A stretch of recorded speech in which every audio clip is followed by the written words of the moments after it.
My friends, the Lord be with you.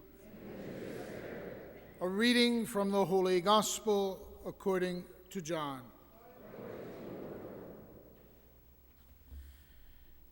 Jesus went across the Sea of Galilee. A large crowd followed him because they saw the signs he was performing on the sick. Jesus went up on the mountain, and there he sat down with his disciples. The Jewish feast of Passover was near. When Jesus raised his eyes and saw that a large crowd was coming to him, he said to Philip, "Where can we buy enough food for them to eat?" He said this to test him, because he himself knew what he was going to do. Philip answered him, 200 days' wages worth of food would not be enough for each of them to have a little. One of his disciples, Andrew, the brother of Simon Peter, said to him, "There is a boy here who has 5 barley loaves and 2 fish. But what good are these for so many?" Jesus said, "Have the people recline." Now there was a great deal of grass in that place, so the men reclined, about 5,000 in number. Then Jesus took the loaves, gave thanks, and distributed them to those who were reclining, and also as much of the fish as they wanted. When they had had their fill, he said to his disciples, "Gather the fragments left over so that nothing will be wasted." So they collected them and filled 12 wicker baskets with fragments from the 5 barley loaves that had been more than they could eat. When the people saw the sign he had done, they said, "This is truly the prophet, the one who is to come into the world." Since Jesus knew that they were going to come and carry him off to make him king, he withdrew again to the mountain alone. The Gospel of the Lord.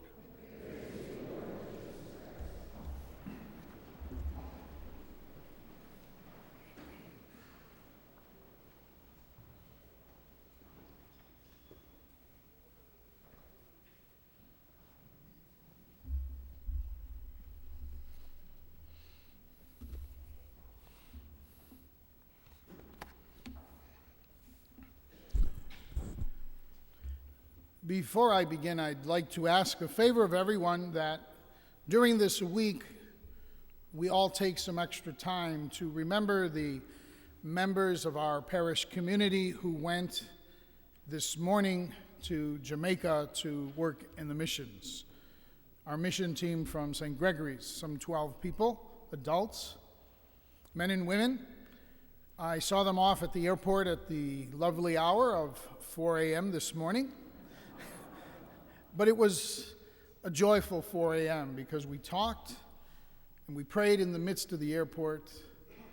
We hugged and prayed together, and they sent them and they went off to Jamaica to serve the poor, the needy, the hungry, and to be a witness of Jesus Christ. And so I ask you during this week in a very dear way to keep those 12 members of our parish in your prayer in a very special way, as they go and be missionaries for Christ this week in a special way. Eating is something I'm sure we all enjoy doing. It's an activity that's necessary, it's important, and today we hear how our God feeds all of us.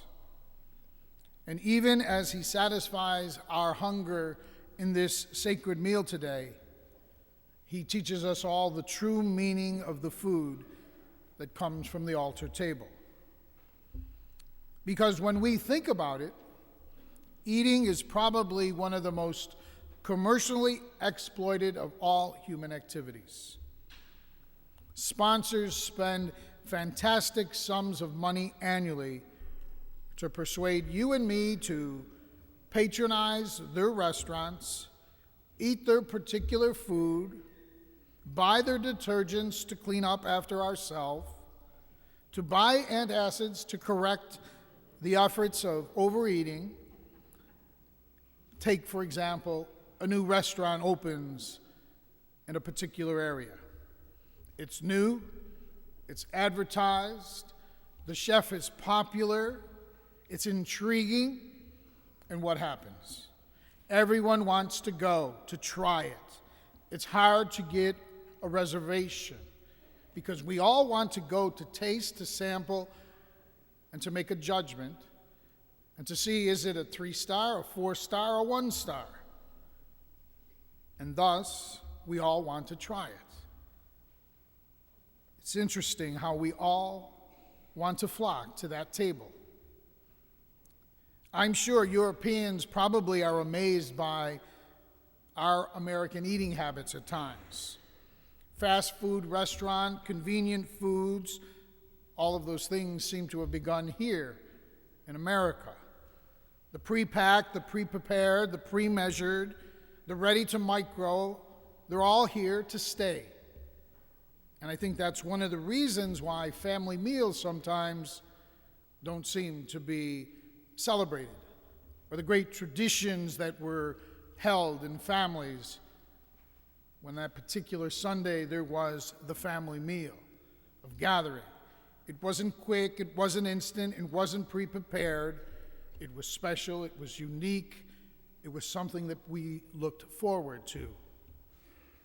Do we take time to do that with one another? Nevertheless, I believe eating and sharing a meal is a true sign of friendship. It's an opportunity for individuals to invite, to celebrate, and to share. And it doesn't matter if it's in a home or in a backyard or at a restaurant. It's a gift that someone gives to each other. It's a sign of friendship, affection, and care, an opportunity to want to know and to discover, to learn about one another. And it doesn't have to be that special 3-4-course meal on fine china and crystal. It can be in the backyard on a barbecue and a hot dog and a simple drink. The meal is what unites us. The meal is what draws us. And that's what we're about as we gather here. Because this religious meal, this gift of body and blood, bread and wine, that's what unites us here today. That's what calls each of us to become as we live, pray, and celebrate our faith every day. Long before Christ was on the scene, many ancient people gave religious significance to the meal, to the banquet. The great Passover meal, for example, it continues to be an important part of our Jewish brothers and sisters. And just as you and I celebrate the great Christmas midnight mass or the great Easter vigil of Easter, so too do the Jews cling to their Passover meal. Because it was the Passover meal that Jesus and his disciples celebrated at the Last Supper. Christianity was born in the middle of the meal in that supper room. What we celebrate, this liturgy, this Eucharist, is the new Passover. This celebration is our sacrifice, our time. And so nothing must hide the fact that this Eucharist is our pattern of Christian living. It's our opportunity to come and to sample simple gifts, bread and wine, to come and partake as it is changed into the body and blood of Christ for you and me. Our faith, our religion, our beliefs are not so much about the sacred and the mysterious, but rather about the ordinary and the common. Because what we offer to God is not the exceptional, but rather the everyday. The offering is an invitation for all of us. Can we offer our social lives, our human relationships, our friendships?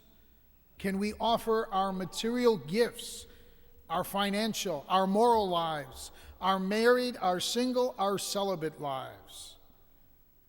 The bread and wine that we offer today They're the symbols of our activities. They're the symbols of our lives as we offer them in this Eucharist today and every day. Because our gathering here spells out the important truth that in order for us to meet God, we must meet each other as well. That is why we worship as a community, as a family, because it's vital that we come and that we celebrate together, for all are welcome here. The gospel scene today is a preview of the Eucharist that we celebrate day after day. Jesus feeds the crowd with simple bread. They were united in that eating of the bread.